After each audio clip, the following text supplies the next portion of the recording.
Hello, my name is Andrew Keane. Welcome to Keane on America, the daily interview show about the United States.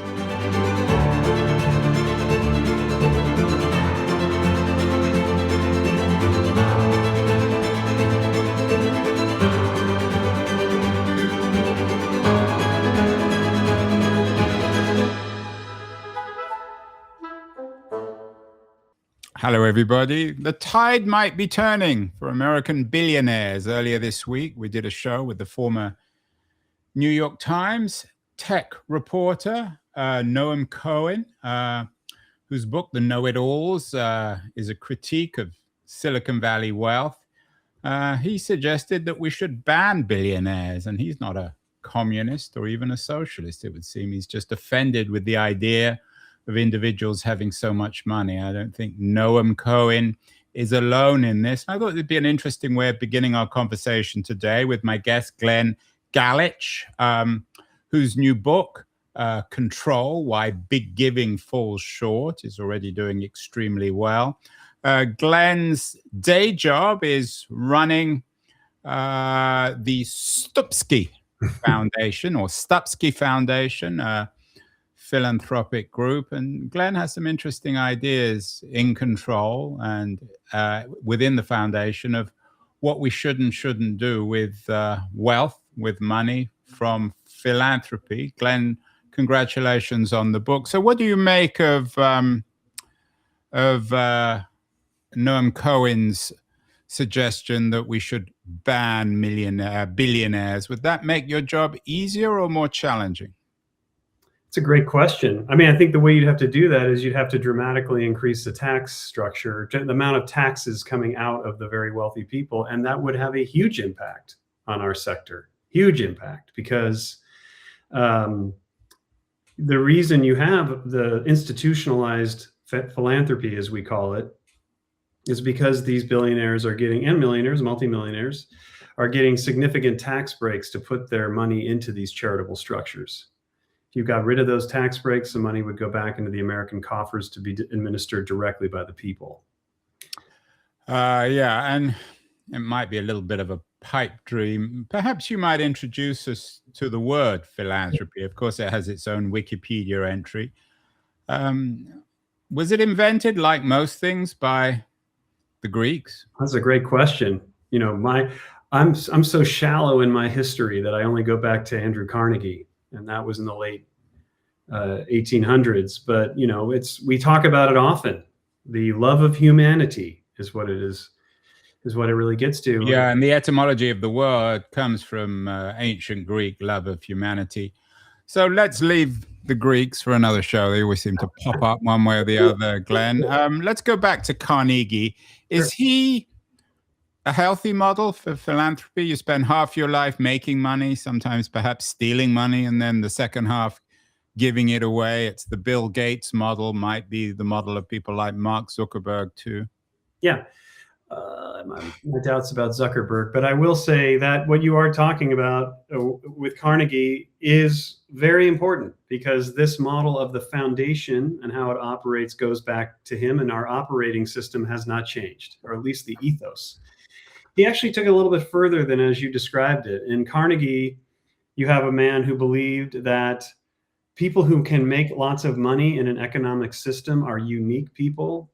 I don't know if he used the word smartest people, but he certainly gives that impression.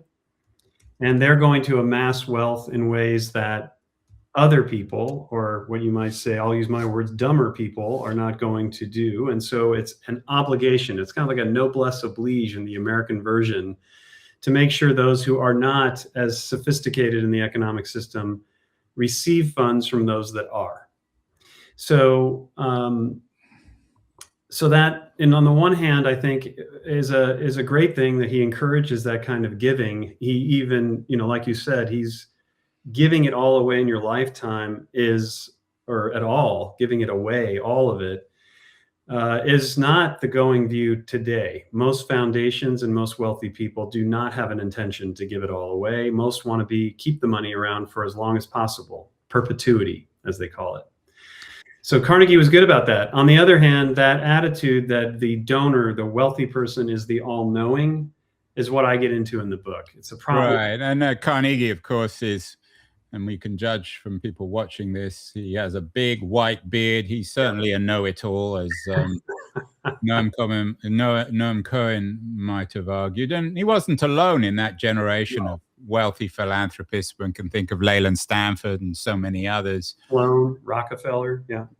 So should we be impressed by Carnegie? I mean, there's the other model. I guess he could have spent it on wine and women and song. I mean, I guess we should credit Carnegie with some degree of decency, should we, Glenn? Absolutely. That's what I'm saying. Like, the fact that he went to that place, we need to support those around us who haven't been successful. Again, his words, not mine, is impressive. A lot of people don't. And, arguably, if we didn't have the tax structure we have, I don't know how many wealthy people would give, honestly.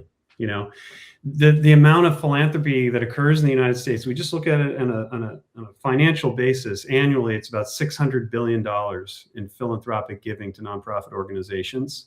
That doesn't count, our entire caregiving system is pretty much built on the volunteerism of family members taking care of other family members. That doesn't get quantified, stuff like that. Of that 600 billion, somewhere between 150 and 200 billion is coming from the ultra wealthy. And most of the people who are giving the remaining 400 to 450 billion do not get the kind of tax benefits that wealthy do. And any attempt to change those tax laws, the wealthy basically threaten that they won't give if they don't get the benefit. And of course, earlier this week, there was this news story suggesting that some wealthy people, including, I think, Peter Thiel, everyone's least favorite billionaire, have decided that they're pulling out of their pledge to give whatever it is, I think 50% of their wealth away before the end of their lives. Is there a shift in the zeitgeist, Glenn, when it comes to the moral or other obligation for billionaires like Peter Thiel to give their cash away? Well, let me come back to your prior question, which was the other way, which is Peter Thiel. Thiel isn't actually coming out against the pledge alone.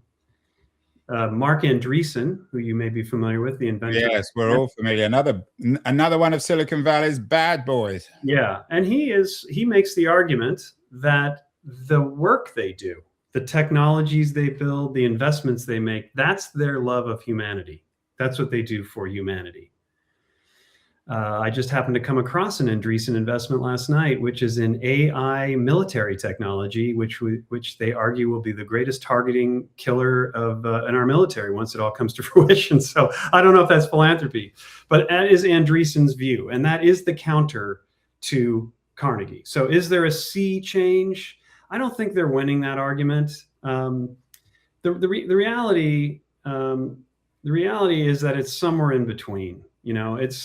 There are people that are, absolutely opposed to giving, like you just referenced. There are people that live their lives giving, but for most donors who create these structures, these foundation structures, it's more of like a hobby. I'd say it's a way to keep the family together. And what about a virtue signaling hobby? Makes them feel better about themselves. They can boast about it to their friends and relatives. Of course, that's going on. And you've got that darker edge. If you've ever read the book Winners Take All, he documents the evils of the Sackler family, who are out there violently ruining lives with OxyContin and giving money to all kinds of causes to, Yeah, I mean, they're the worst argument, I guess, for philanthropy, as you say. I mean, killing thousands, maybe hundreds of thousands of Americans at the same time as giving money to art galleries and having their name put up. What about, you say the reality is somewhere in between? That's a boring reality, Glenn, but perhaps a self-evident truth. Would Bill Gates be somewhere in between? He seems certainly more like Andrew Carnegie than Peter Thiel or Mark Andreessen. Absolutely. But on the other hand, of course, he's involved now in the Epstein scandal. We did a show last year about how some of his money in Africa is ending up in the coffers of very nasty autocracies. What do you make of Gates? Is he an argument against or for or against control? Well, so I'm glad you went there. And really, what I try to get into with control is about the basic piece that I just want to bring to everyone's attention is that most of what you see in what we call private philanthropy, or what others refer to as family foundation giving, things like that, these entities are actually not private by the nature of how they're constructed. These foundations are beneficial to the donor in the sense that you, as a donor to a private foundation, you would be the only donor. That's what makes it private. You are the only person giving to this structure. And you are going to receive up to a 70% tax exemption for doing that. It's the American people saying to the donor, if you put it in this structure, we will forego taxation in return for you being a public steward of these assets. And I can't emphasize public steward enough. In the first chapter of the book, first or second chapter of the book, I talk about how the donor I worked for, Joyce Stupsky, who passed away about 5 years ago, Joyce, when she would get kind of cornered on something, she was extremely giving. She was very, very flexible with the staff. We were we benefited greatly from working with Joyce. I miss her deeply. However, when Joyce would get kind of cornered, she would say, hey, it's my money after all. And that is the viewpoint of these donors. They think it's their money still, even though what they've done is they put money in a separate organization. It's now a public entity, and they are really required to give in a public way. That's the control part. They want to give the way they want to give. They want to give the way they believe they built their businesses. There's any number of reasons for why they want to give. And in many cases, it's not for public benefit. It's for their benefit. But often their view of the public benefit is itself controversial. I mean, you mentioned that at the Stupsky Foundation, Larry and Joyce Stupsky are the founders of the foundation. Right. Larry, would it be fair to say that he made the money and then he died and Joyce took over?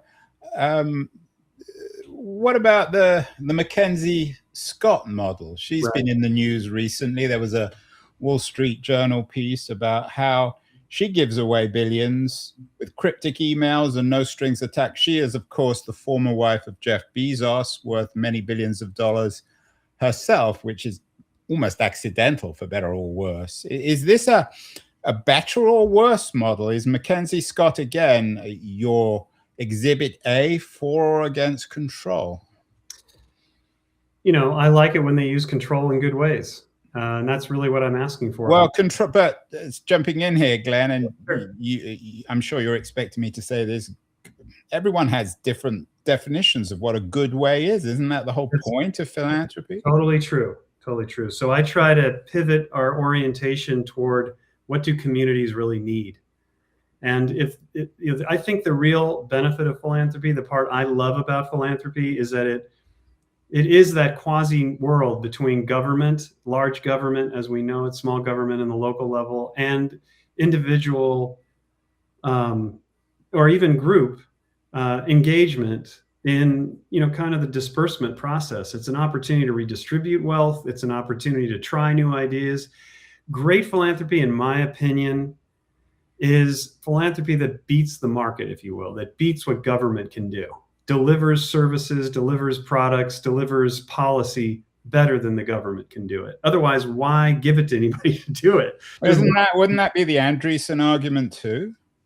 The Andreessen argument is, in a way it is, except for the Andreessen argument would say, I don't actually have to care at all what the community thinks. I, Mark Andreessen, think that this is the technology the community needs, and I'm going to give it to them. And, they're going to buy it or not buy it. So there's your market response, right? But with philanthropy, and also, the key point there is he's talking about it from a economic market standpoint. And of course, I'm going to walk into a whole economic debate here, but our system does not distribute goods effectively to the people who are least able to purchase them. And that's really what the role of government has been. And where the government falls short, I think philanthropy can help. But an Andreessen doesn't care about that stuff, I don't think. Yeah, sometimes it's hard to figure out what Andreessen cares about. So your book, control, why big giving falls short, strikes me as in some ways you're using your experience at your own foundation as a model for how to reform big giving. Is that fair? That at Stupski you are quote unquote giving some of the money back. You boast on your website about $374 million has been returned to communities, and then you have $134 million in what you call flexible funding. Is Stupski your model for reforming big giving? I'll tell you, what I'm really after is a change in mindset. So again, we're going for that public stewardship mindset. That's what I'm hoping to achieve. So is Stupski a version of that? We think so. We've tried. But the story in the book, there is a narrative arc about my own conversion. One of the forward writers, Ibram Kendi, who's been on this show actually before. He's a tremendous person, been a real mentor to me as a writer, and he encouraged me to put in my own story to the book. And I've heard from many that that's been helpful. It's really helpful for donors to see. I was a strong advocate for, trainer of, advisor for strategic giving, as it's been called, which is really about centering your giving on strategies that you think work best for the communities you serve. That is really kind of the going way that strategies are developed in the foundation and donor sectors. And for reasons I go into in the book, I won't take up the time now. I kind of went through my own reflection on that and came to realize that we were doing things that were not necessarily of benefit to communities. We kind of did our best to develop a program where we have board members and staff members and input from the places we care about, and really started making grants and working on projects that supported what local people were coming up with, not us, using consultants and hypothesis trees and other things we put together. The money wasn't flowing. And I became very concerned we weren't going to get impact. And that, at the end of the day, is the key argument. If you go to a public stewardship mindset, you engage community in your giving, you're going to get more impact. And that's really what we're after in this work. Yeah, and it's the opposite of the Gates model, isn't it? Right. The know-it-all model. Gates always knew it all, whether he was a tech entrepreneur or a philanthropist. And that may be the problem. So it's relinquishing control. I mean, your book's called Control, but really what you're arguing is that big giving needs to relinquish control. Is that fair? Yeah, I mean, I feel that way about a lot of things in the world. I think where things are, where decision-making and power are concentrated, you tend to see, I think the outcomes are not as fruitful and innovative as they are when you let go. You know, even running my own team. As a CEO of Stupski, I greatly reduced the amount of power I have over grant making. And it's really, the most grant making happens in the program officer level of the foundation, where amongst people who are coming right out of these communities and know people, have relationships. They're far more skilled at making these grants. We're up to me. I don't know where I would put them, you know? So what are the examples? I mean, you know, some people are going to think this is insane. Why would a community, why would you give all the money to a community, which itself will come up with its own biases and interests of one kind or another? What are the real models, examples, Glenn, to make your point in control? Well, I'll give you a good one. I'll just go to Hawaii. We work in Hawaii, have worked there for about 10 years. For a long time, we moved the capital that we moved over there through, first of all, we moved what we wanted to give. So we were moving about 10% of our giving annually over to Hawaii to projects that Joyce pretty much liked. And they're good ones. I'm not going to say, you know, giving money to anything, frankly, if they're trying to help people, is not, you're not going to, you know. Right. So on your website, you break down some of your areas: early brain development, food justice, serious illness care, post-secondary success. I mean, no one's going to argue. It's like arguing against apple pie, isn't it? Yeah, no, I mean, you're not. It's a question, again, of impact and who's getting the capital and who's most impacted by what you're doing. So anyway, to cut to the chase, we eventually brought people in from Hawaii who were living there, worked there. Let's go to healthcare. We were working in healthcare. And right away, people from who had access to these resources said, we need to move the money outside of Oahu and get it out to the neighboring islands. They're simply not getting any of this money. They're not getting medical attention like they are on Oahu. That was the first thing we learned. We created budgets for them. The time is about roughly $15 million. And they moved all of the $15 million within about 5 months to different federally registered health facilities on these islands. It's the first time any of these facilities ever had discretionary money. Their whole purpose was just to play an intermediary role in the Medi-Cal system there, or Medicaid system there. And so what came of that, without going into a lot more detail, was short of it is all these different clinics started doing things that they couldn't do as required by Medicaid. They were able to do much more outreach, community medical services. They went out to different communities, went to different homes, caring for people, advanced palliative cares, things like that they just didn't get to do, and that were dictated to them by on high. This gave them a chance to be responsive to what the community they represented needed, with resources they had never had before. So that's just one example. But we have examples of that in many of our places. And there are many other foundations, by the way, that are doing it this way. And getting resources to communities that have been historically either marginalized, ignored, or undone by trade and other changes to our economic system. You have an interesting Substack also called Who Gives. In one of your recent posts from earlier this month was asking whether philanthropy can save democracy. Mm-hmm. We do a lot of shows on not philanthropy saving democracy, but everything else saving democracy. We did one recently with Elaine Landemore, who's a theorist of direct democracy and citizen assemblies, who's based in Connecticut. She teaches at Yale. I wonder whether what you're arguing in Control is part of a growing movement to take power away from central organizations, whether they're economic or political. I am definitely calling for more of that. I recognize, it is I'm really focused in the democracy conversation on some of our larger foundations. You mentioned Gates, but there are some other pretty big ones here in the Bay Area, in fact, right? You already mentioned Chan Zuckerberg. You've got the Moore Foundation, which is Gordon Moore's foundation. You've got Hewlett and Packard and on, a lot of them. And they are all well over billions of dollars. They're in the high end of the institutional side. And why I feel that philanthropy in its current form will not save democracy is because we have put such a premium on perpetuity. So that is the ability to live, for these structures and these institutions to live on forever. To do that, it means that you have to max out the amount of giving at the minimum the government requires, which is 5% a year. 5% of what you have under management. And then to ensure that you can make that back, you have to invest the 95% in investments that will return above 5% annually.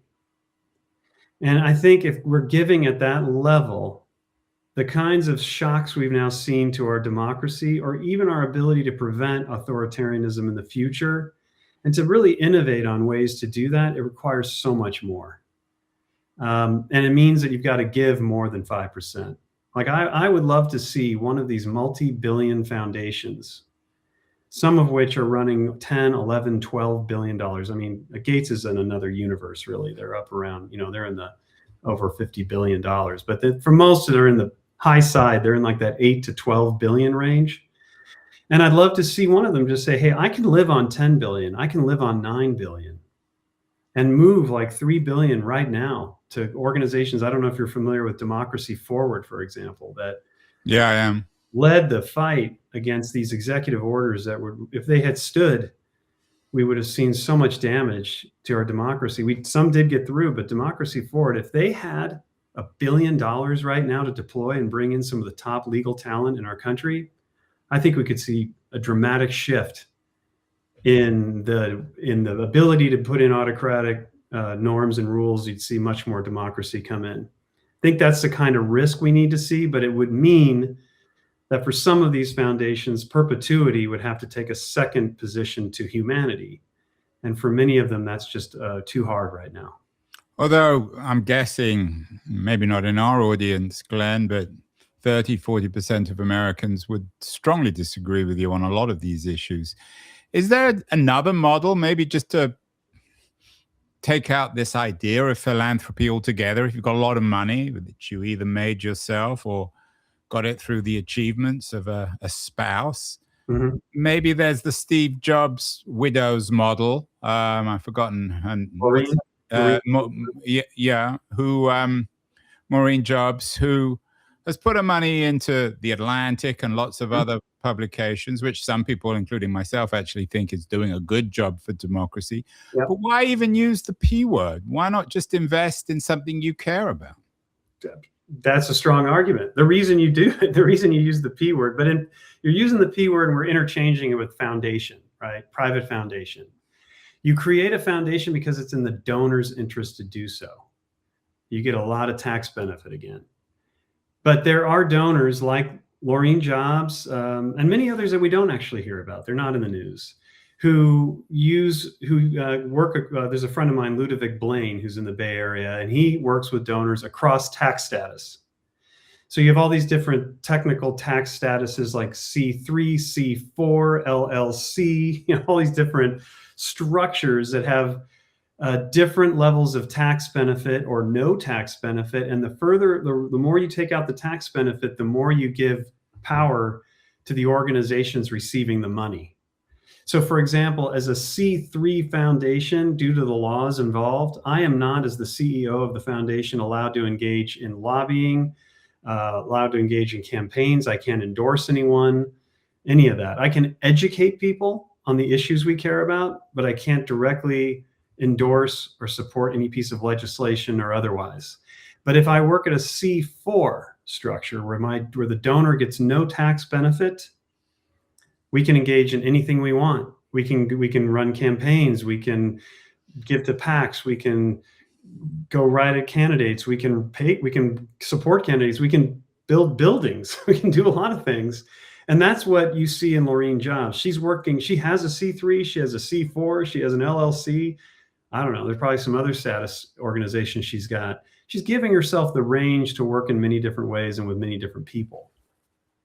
So the more you talk, it strikes me that maybe one reform, an appropriate reform, would be just to do away with this tax caveat, and that if you want to give away your money, fine, but there's no tax upside. I totally agree. I mean, I think we should be recapturing all that. I'm in favor of using capital in ways that the market cannot provide and the government cannot provide. I think there is a zone there. We haven't nailed it completely, but there is a way to make it work. And yeah, there can be a range. I do think there's a benefit to incentivize people to give through tax. That's fine. I think it's gone a little far. I think there are other ways we could structure it. One that was recommended to me, I actually have it in the book, is that maybe the donor doesn't get the tax benefit at a foundation until the money hits the ground. It actually literally gets to the organization. Like, we haven't talked about this yet. It's another technical structure, but it's called a donor advised fund. And these donor advised funds are basically bank accounts that are inside organizations or community foundations. And if you create a donor advised fund, you get the full maximum tax benefit with no requirement to give out the money.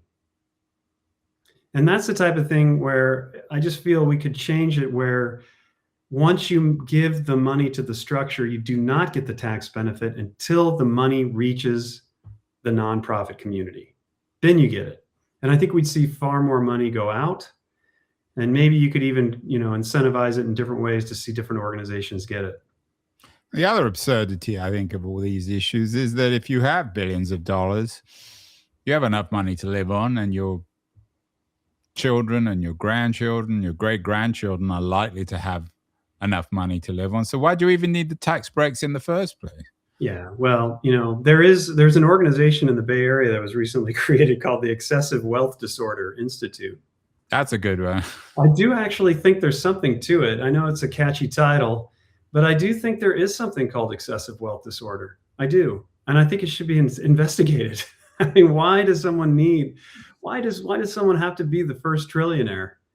And the damage that it's doing just to get to that level, I believe, on society is pretty extreme. Like these companies and what they're doing and the type of extraction in different places from environmental to humanity is extreme. Why do we need all that? Why does anyone need all that? Yeah, I don't think, well, you don't need to convince me on that, or certainly people like Noam Cohen. As we speak, of course, Glen, profound changes with the current administration. Yeah. The headline in the Washington Post that the Kennedy Center is beginning its layoffs. Lots of nonprofits are being chopped to pieces, undermined by the current administration.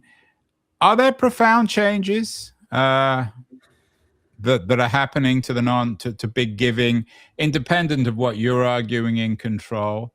When this administration ends in 2028, is the world of big giving, for better or worse, going to be completely different? I don't see that. But what I will say is there is much more coordination than I've seen in the past amongst foundations.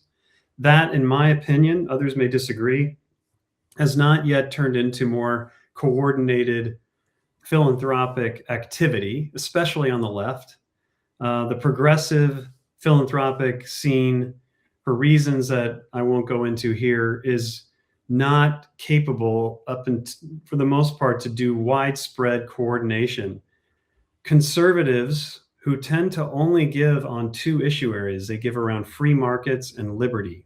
They don't actually mostly even have any sub issues. They don't have siloed issues. They don't have a lot of what about abortion? You're not going to see, I don't think you're going to see, you'd have to go and look for yourself. I have never seen a website that a conservative family has that says our main issue area is anti-abortion, or what they would call pro-life. I've never seen it. They would talk about personal liberty, First Amendment, free market. That's a big deal to them. And they find a way to make everything fit under that. And they give at high level over long periods of time in coordinated fashion. It's why you have the Federalist Society, Heritage, ALEC, possibly Donald Trump. I mean, it's been an extraordinary run, but progressives have never found their way to each other in the same way. We are far more fragmented, and I don't think that's going to change. I do think there's good coordination, but I don't think that's going to change. I think for the left, Trump has put so many people into a state of fear that they're going to be arrested, or their C3 status is going to be taken away, their assets frozen. I think the left has moved into a much more protective zone with their capital rather than distributing it. Are you disappointed then with the way in which big giving hasn't, like maybe big law or big tech, has failed to push back on this administration? I think we've pushed back in the sense that he has not succeeded in breaking the back of philanthropy like he did law and universities and others, media. But yeah, I'm disappointed. I'm disappointed. I'm not here to say I do it any better than anyone else, but I've already given one example in this conversation. I think, I don't know what the exact number is on a progressive philanthropy, but I'm going to guess that it's, probably in the 250 to 300 billion zone under asset, maybe even as high as $1 trillion under management across the ideological run. And I just, in a moment like this, I just can't understand why we can't do more, give more, build more things with that kind of capital. I just can't understand it, other than there are lots of barriers that we create, which I get into in the book. We have a lot of bricks around the donor that prevent money from moving, from the type of people that are put on the boards, to the bylaws that we write, to the ways we invest our money. It just makes it hard to move it.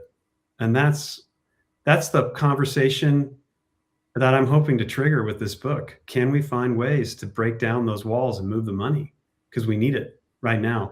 And I'll tell you, I don't know how much longer Americans are going to put up with it. There's $2 trillion stacked up in these accounts. But most Americans have no idea. Well, I hope to change that. We'll see. Maybe you can help me with that. One of the things about philanthropy or big philanthropy, where I certainly couldn't be involved, is it must require a degree of obsequiousness, of being really polite to wealthy people. Now, you've noted that your founder, Joyce Stupsky, it was very nice. Maybe her husband was as well. But there must be something, Glenn, you know your business, you've written a book about it. There must be something slightly depressing about having to be so nice to wealthy people. It's not just depressing because you have to be nice.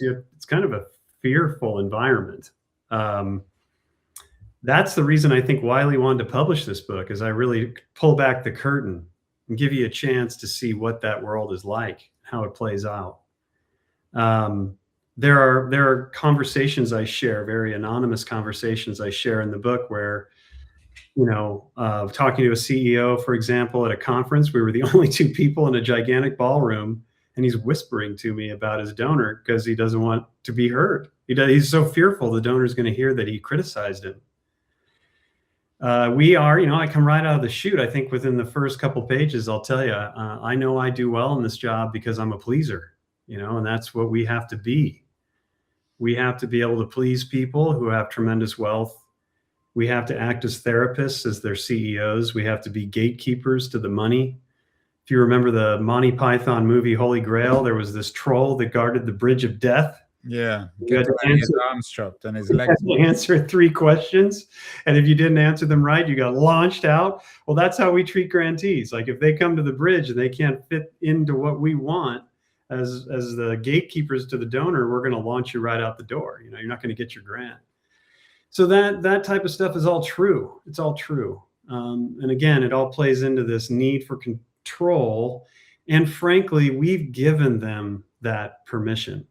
We have created a system centering the donor's wisdom that in many cases does work out well. And in other cases, I think it's really worked against us. And it requires the donor to really want to be a public steward.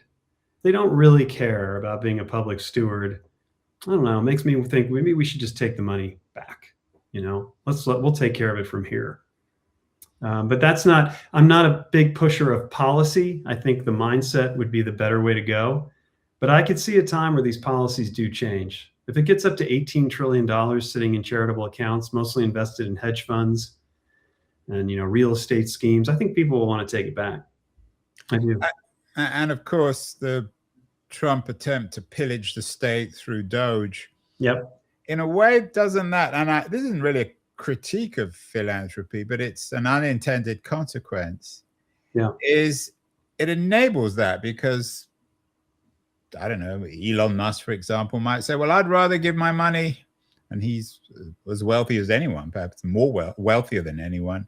I'd rather give my money directly. I don't like the idea of the state. It's corrupt, it's bureaucratic, it's self-interested. So don't we need also, I take your point on why big tech needs to give needs to give up control. But isn't part of this argument simply reiterating the value of the state in addressing the core problems in society? You're saying my argument is doing that? I'm saying that our argument should be, when it comes to philanthropy, maybe I'm not suggesting we ban philanthropy. If wealthy people want to give away their money, fine. But really, ultimately, that's not an alternative to the state. Yeah. And when you have an administration like the current one, which has attempted to pillage the state and undermined it and got rid of as many bureaucrats as they can, suggesting that it doesn't have any value, closing down entire departments, it, and in a maybe intentional or unintentional way, says, well, philanthropy can be the alternative, a kind of free market version. But ultimately, I take your point on decentralizing power in big giving. But don't we also need to bolster the theories of the state to say, look, ultimately, society, the only way to address society's big problems, medical problems, problems of inequality or education, can only be addressed by the state? I am a progressive. I'm a former political science academic. You're not going to get a counter argument from me. Well, you don't have to be on the left. I mean, traditional conservatives can support that too. Yes, they can. I haven't heard many, but I do. I mean, I am a believer in the power of the state. I know it seems totally antithetical to some. Certainly Andreessen would say this, but I think there's an efficiency to the way states can deliver services. There's an efficiency to the way they can negotiate contracts and things. I think we haven't given healthcare the opportunity that it could have if the state were more involved. And frankly, our country, if you going back to philanthropy, because the country did not provide much in the way of social services at all in the 1800s, Carnegie ultimately and others had to build the social safety net of our country through philanthropy. It was terribly inefficient and very spotty. And it wasn't until the income tax was passed and World War II came to an end that you saw government, or even during World War II, you saw government step in ways that Americans have become very dependent, right? And there are lots of services that are happening every day all over the place, from transportation infrastructure all the way to healthcare, that Americans are dependent on. And when you mess with it, they tend not to like it. And we're starting to see that right now. So I think you're right. And I think that philanthropy can be a great petri dish for services and products and policies that that communities need and can experiment with. So I do think there's a partnership there. The ironic response is, don't take my philanthropy away. Well, it's an interesting conversation about a very important subject, a subject which is much misunderstood. Glen Galaич's argument in Control, Why Big Giving Falls Short, is very original, very democratic, very anti-traditional top-down philanthropy. Congratulations, Glen, on the book. And keep thinking and rethinking philanthropy. We need guys like you. Thank you so much. It has been a real honor. Thank you for having me on. Real joy. Thanks. Hi, this is Andrew again. Thank you so much for listening or watching the show. If you enjoyed it, please subscribe. We're on Substack, YouTube, Apple, Spotify, all the platforms. And I'd be very curious as to your comments as well on what you think of the show, how it can be improved, and the kinds of guests that you would enjoy hearing or listening to in future. Thank you again.